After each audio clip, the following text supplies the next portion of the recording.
July 21, 2025ರಲ್ಲಿ ಕೊಲೆ ಮತ್ತು ನಾಶ,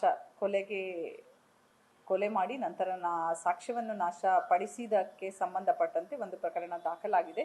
440/2025 ಕ್ರೈಮ್ ಸಂಖ್ಯೆಯಲ್ಲಿ ಇದು ಪ್ರಕರಣ ದಾಖಲಾಗಿರ್ತದೆ. ಈ ಪ್ರಕರಣವನ್ನು ಯಾರು ಮೃತರಾಗಿದ್ದಾರೆ, ಮೃತರ ಅಣ್ಣ ಸೋಮಶೇಖರ್ ಅಂತ ಹೇಳಿಬಿಟ್ಟು ಅವರು ಕೊಟ್ಟಿದ್ದಾರೆ.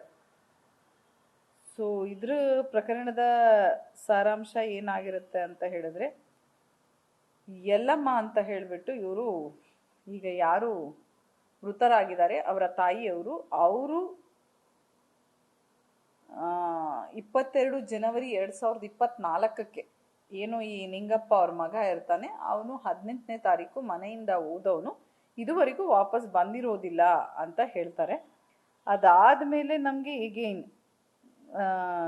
ಲಕ್ಷ್ಮಿ ತಾಯಿ ಅಂದ್ರೆ ಈ ಯಾರು ಮೃತರಾಗಿದ್ದಾರೆ ನಿಂಗಪ್ಪ ಅವನ ಹೆಂಡತಿ ಲಕ್ಷ್ಮಿ, ಅವರ ತಾಯಿ ಆದಂತಹ ಮಾಲಮ್ಮ ಅವರು, ಲಕ್ಷ್ಮಿ ನಮ್ಮ ಮನೆಯಿಂದ 27/1/24 ಕಾಣೆ ಆಗಿದ್ದಾಳೆ, ಅವತ್ತಲಿನಿಂದ ಹುಡುಕೊಡ್ಬೇಕು ಅಂತ ಹೇಳಿಬಿಟ್ಟು 31ನೇ ತಾರೀಕು ಜನವರಿ 2024 ನಮ್ಮಲ್ಲಿ ಪ್ರಕರಣವನ್ನ ದಾಖಲು ಮಾಡಿರ್ತಾರೆ. ಅದಾದ ನಂತರ ನಾವು ಅವ್ರಿಗೆ ಬಹಳ ಎಲ್ಲ ಕಡೆ ಹುಡುಕಾಡಿದೀವಿ, ಯಾವುದೇ ಸುಳಿವು ಸಿಕ್ಕಿರೋದಿಲ್ಲ. ಈಗ ರೀಸೆಂಟ್ ಆಗಿ ನಮ್ಗೆ ಈಗ ಏನು ಹೇಳ್ತಾರೆ, ಅವ್ರಿಗೆ ಮಾಹಿತಿ ಇವರು ಪ್ರಕರಣ ಕೊಟ್ಟಾದ ನಂತರ ನಾವು ಅವ್ರಿಗೆ ಕರ್ಕೊಂಡು ಬಂದು ವಿಚಾರಣೆ ಮಾಡಿದೀವಿ. ವಿಚಾರಣೆ ಮಾಡಿದಾಗ ಗೊತ್ತಾಗುತ್ತೆ ಏನು ಈ ಲಕ್ಷ್ಮಿ ಅಂತ ಹೇಳ್ತಾರೆ ನಿಂಗಪ್ಪನ ಹೆಂಡತಿ, ಅವ್ರಿಗೆ 8 ವರ್ಷ ಆದ್ರೂ ಕೂಡ ಮಕ್ಕಳಾಗಿರೋದಿಲ್ಲ. ಸೊ ಅದು ಅಲ್ಲದೆ ಇವನು ಏನಾಗ್ತಾ ಇರ್ತದೆ, ಇವಳು ಇಲ್ಲೇ ಇದರಲ್ಲಿ ತಿಪ್ಪೇಶ್ ನಾಯ್ಕ ಅಂತ ಏನಿದಾನೆ ಆ ತಿಪ್ಪೇಶ್ ನಾಯ್ಕನ ಮನೆಗೆ ಅಡಿಕೆ ಸುಲಿಲಿಕ್ಕೆ ಅಂತ ಹೋಗ್ತಾ ಇರ್ತಾರೆ. ಸೊ ಆ ಅಡಿಕೆ ಸುಲಿಯಕ್ಕೆ ಹೋದಾಗ ಇವರಿಬ್ರಿಗೆ ಕೂಡ ಕ್ಲೋಸ್ ಸಂಬಂಧ ಬೆಳೀತದೆ. ಅದಾದ ನಂತರ ಇವನ್ಗೆ ಏನ್ ಅನ್ಸುತ್ತೆ, ಈಗ ರೀಸೆಂಟ್ ಆಗಿ ಅವನ ಹೆಂಡತಿ ಇವನು ಸಾಯೋಕ್ಕಿಂತ ಮುಂಚೆ ಗರ್ಭಿಣಿ ಇರ್ತಾಳೆ, ಇವಳು ಈ ಅಕ್ರಮ ಸಂಬಂಧದಿಂದ ಈ ತರ ಆಗಿದ್ದಾಳೆ ಅಂತ ಹೇಳಿ ಅವನ್ಗೆ ಹೊಟ್ಟೆಗೆ ಹೊಡೆದಿದ್ದಾಳೆ. ಅದಾದ್ಮೇಲೆ ಆ ಮಗು ಸತ್ತೋಗುತ್ತೆ. ತದನಂತರ ಅವಳು ಅವನ್ನ ತಾಯಿ ಮನೆಗೆ ಹೋಗಿದ್ದಾರೆ, ತ್ಯಾಗದ ಕಟ್ಟೆಗೆ. ಅದಾದ ಮೇಲೆ ಇವರು ಯಾರ್ಯಾರಿದ್ದಾರೆ, ತಿಪ್ಪೇಶ್ ನಾಯ್ಕ ಈ ಲಕ್ಷ್ಮಿಯ ಫ್ರೆಂಡ್ ಮತ್ತೆ ಸಂತೋಷ ಅಂತೇಳಿ, ತಿಪ್ಪೇಶ್ ನಾಯ್ಕನ್ ಫ್ರೆಂಡ್ ಸಂತೋಷ ಅವರು ಡಾಂಪ ಅಂತ ಹೇಳಿಬಿಟ್ಟು ಇವರಿಬ್ರು ಸೇರಿ ಇವನ್ಗೆ ಅದೇ ದಿವಸ 18ನೇ ತಾರೀಕು ಕುಡಿಲಿಕ್ಕೆ ಅಂತ ಹೇಳ್ಬಿಟ್ಟು ಕರ್ಕೊಂಡು ಹೋಗಿದ್ದಾರೆ. ಕುಡಿಲಿಕ್ಕೆ ಅಂತ ಹೇಳಿ ಬೈಕಲ್ಲಿ ಹೋಗಿ ಕರ್ಕೊಂಡು ಹೋಗ್ತಾರೆ. ಆದ್ಮೇಲೆ ಅವರೆಲ್ಲ ಮಾತಾಡ್ಕೊಂಡು ನಲ್ಲೂರು ಬಾರಿಗೆ ಹೋಗಿ ಅಲ್ಲಿ ಕುಡಿದು ಅಲ್ಲಿಂದ ಆಸ್ತಾಪ್ನಹಳ್ಳಿ ಚಾನಲ್ ಹತ್ರ ಹೋಗ್ತಾರೆ. ನೆಕ್ಸ್ಟ್ ಸೇವಾನಗರದ ಕಡೆ ಎಲ್ಲ ತಿರುಗಾಡಿ ನೆಕ್ಸ್ಟ್ ಸೇವಾನಗರದ ಹತ್ರ ನಮ್ಮ ಭದ್ರಾ ಚಾನಲ್ ಇದೆ, ಅಲ್ಲಿಗೆ ಕರ್ಕೊಂಡು ಹೋಗಿ ಇವರು ಕುಡಿದ ಮಾತಿನಲ್ಲಿ ನಾವು ಅವನಿಗೆ ದೂಡಿದೀವಿ ಅಂತ ಹೇಳಿದ್ದಾರೆ. ಅದರಂತ ಈಗ ಪ್ರಕರಣ ದಾಖಲು ಮಾಡಿದೀವಿ, ಮುಂದಿನ ತನಿಖೆ ಮುಂದುವರಿತದೆ. ಈಗಾಗಲೇ ನಾವು ಲಕ್ಷ್ಮಿ, ತಿಪ್ಪೇಶ್ ನಾಯ್ಕ, ಸಂತೋಷ್ ಉರ್ಫ್ ಡಾಂಪ ಇವರಿಷ್ಟಕ್ಕೂ ಕೂಡ ನ್ಯಾಯಾಂಗ ಬಂಧನದಲ್ಲಿ ಕಳಿಸ್ಕೊಟ್ಟಿದ್ದೀವಿ. ಸೊ ಅದು ಏನಾಗುತ್ತೆ, ಈಗಾಗಲೇ ಅವರು ತಪ್ಪಿಸ್ಕೊಂಡಿರ್ತಾರೆ. ಅದು ಪ್ರಕರಣ ಆದ ದಿವಸನೇ ಅವನು ಇಬ್ರು ಕೂಡ ನೆಕ್ಸ್ಟ್ 2-3 ಡೇಸಲ್ಲಿ ಕೇರಳದ ಕಡೆ ಹೋಗಿದ್ದಾಗಿ ನಮಗೆ ತಿಳಿದು ಬಂದಿದೆ. ಅದಾದ್ಮೇಲೆ ನೆಕ್ಸ್ಟು ಬೇರೆ ಕಡೆ ಚಿಕ್ಕಮಂಗ್ಳೂರು, ಅಂದ್ರೆ ಇವರು ತಲೆಮರೆಸ್ಕೊಂಡು ಸುತ್ತುತ್ತಾ ಇರ್ತಾರೆ. ಇವ್ಳಿಗೆ ಗೊತ್ತಿದೆ ಇವ್ರ ಗಂಡನ ಸಾಯಿಸ್ಬಿಟ್ಟೆ ಹೋಗಿದ್ದೀವಿ ಅಂತ, ಬಟ್ ನಮಗೆ ಕೈಗೆ ಎಲ್ಲೂ ಕೂಡ ಸಿಗಲ್ಲ, ಯಾವುದೇ ರೀತಿ ಫೋನನ್ನು ಕೂಡ ಅವ್ರು ಉಪಯೋಗಿಸೋದಿಲ್ಲ. ಹಾಗಾಗಿ ನಮಗೆ ಅವ್ರ ಬಗ್ಗೆ ಯಾವುದು ಕೂಡ ಅವ್ರ ಮನೆಯವರು ಕೂಡ ಬಂದು ಇವ್ರ ಮೇಲೆ ಈ ತರ ಡೌಟ್ಸ್ ಇದೆ ಅನ್ನೋದು ಕೂಡ ಏನೂ ಹೇಳಿಲ್ಲ. ಸೊ ಈಗ ಪುನಃ ಎನ್ಕ್ವೈರಿ ಮಾಡಾದ್ಮೇಲೆ ಕೆಲವು ಮಾಹಿತಿಗಳ ಆಧಾರದ ಮೇಲೆ ಅವ್ರನ್ನ ಕರ್ಕೊಂಡು ಬಂದು ಎನ್ಕ್ವೈರಿ ಮಾಡಿದೀವಿ. ಅವರು ಕೂಡ ಒಪ್ಕೊಂಡಿದ್ದಾರೆ. ಅದರಂತೆ ಈಗ ಅವ್ರನ್ನ ನ್ಯಾಯಾಂಗ ಬಂಧನಕ್ಕೆ ಕಳಿಸ್ಕೊಟ್ಟಿದ್ದೀವಿ.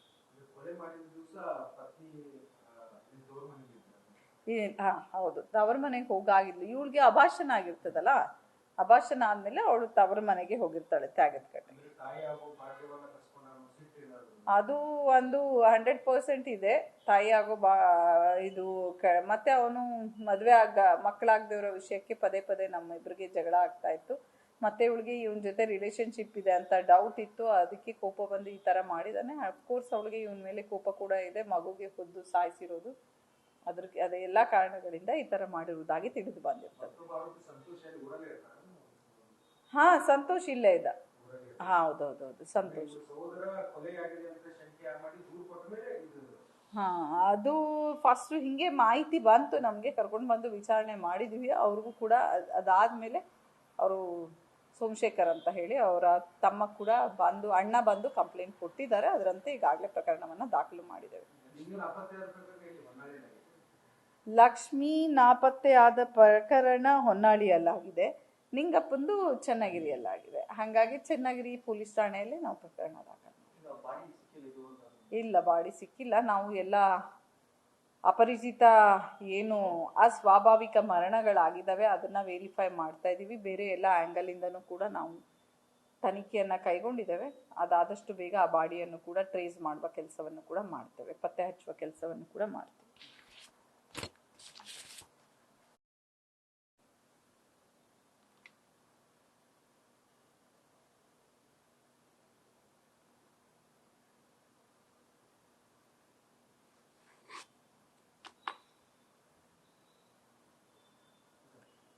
ಇತ್ತೀಚೆಗೆ ನಾವು ಲಾಸ್ಟ್ ಮಂತಿಂದ ಮಾದಕ ದ್ರವ್ಯಗಳ ವಿರುದ್ಧ ಈ ಒಂದು ಡ್ರೈವನ್ನ ಮುಂದುವರಿಸಿದ್ವಿ. ಅದರ ಒಂದು ಭಾಗವಾಗಿ ಈಗ ಮೊನ್ನೆ ನಾವು 5 ಜನರನ್ನ ಅರೆಸ್ಟ್ ಮಾಡಿದ್ವಿ.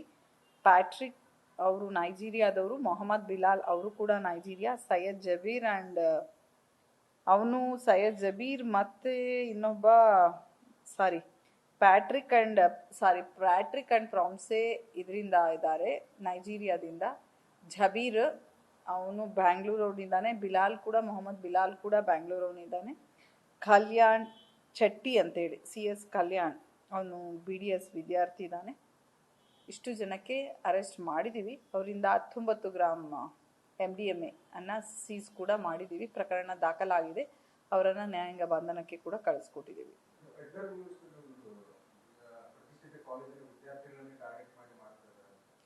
ಅದು ಹೌದು, ಪ್ರತಿಷ್ಠಿತ ವಿದ್ಯಾರ್ಥಿಗಳಿಗೆ ಕೂಡ ಮಾರ್ತಾ ಇರೋದು ಕಂಡು ಬಂದಿದೆ. ಕೆಲವು ಬಿಸ್ನೆಸ್ ಪೀಪಲ್ ಕೂಡ ತಗೊಳ್ಳೋದು ಕಂಡು ಬಂದಿದೆ. ಅದ್ರ ಬಗ್ಗೆ ಕೂಡ ನಾವು ಸ್ಪೆಷಲ್ ಆಗಿ ಡ್ರೈವ್ ಮಾಡ್ತಾ ಇದೀವಿ.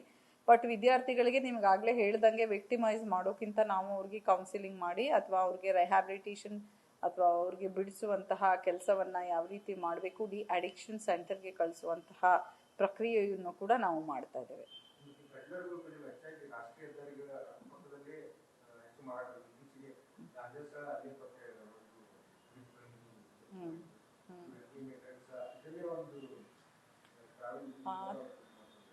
ಹೌದು, ಅವರು ಇಲ್ಲಿ ಫಸ್ಟ್ ಲೋಕಲ್ ಅವ್ರದ್ದು ಸಹಾಯ ತಗೊಂಡು ಹೊರಗಿನಿಂದ ಬಂದು ಈ ತರ ಮಾಡೋ ತಿಳಿದು ಬಂದಿದೆ.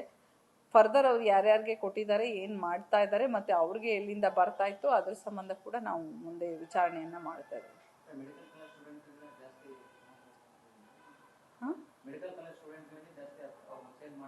ಮೆಡಿಕಲ್ ಕಾಲೇಜ್ ಅಂತ ಹೇಳಕ್ಕಾಗಲ್ಲ. ಕಾಲೇಜ್ ಸ್ಟೂಡೆಂಟ್ಸಿಗೆ ಪ್ರೊಫೆಷನಲ್ ಕೋರ್ಸಸ್ ಮಾಡುವಂಥದ್ದು, ಮೆಡಿಕಲ್ ಆಗಿರ್ಬೋದು, ಎಂಜಿನಿಯರಿಂಗ್ ಆಗಿರ್ಬೋದು, ಪಾಲಿಟೆಕ್ನಿಕ್, ಡಿಪ್ಲೊಮಾ, ಈ ಥರ ಸ್ವಲ್ಪ ಯಾರು ಅದಕ್ಕೆ ತಗೊಳಕ್ಕಾಗತ್ತೆ. ಬಿಕಾಸ್ MDMA ಅಂದರೆ ಯೂಶ್ವಲಿ 3,500 ಇಂದ 4,000 ರೂಪಾಯಿ ಚಾರ್ಜ್ ಮಾಡ್ತಾರೆ 1 ಗ್ರಾಮ್ಗೆ. ಸೊ ಹಾಗಾಗಿ ಯಾರಿಗೆ ಅದನ್ನು ಕೊಂಡ್ಕೊಳ್ಳುವ ಶಕ್ತಿ ಇದೆ ಅವ್ರಗಳಿಗೆ ಮಾರಾಟ ಮಾಡ್ತಾ ಇದ್ದಿದ್ದು ಕಂಡು ಬಂದಿದೆ. ಹೌದು, ಅದನ್ನು ಮಾರಾಟ ಮಾಡಲಿಕ್ಕೆ ಬಂದಿದ್ರು, ಅವಾಗ ಇದು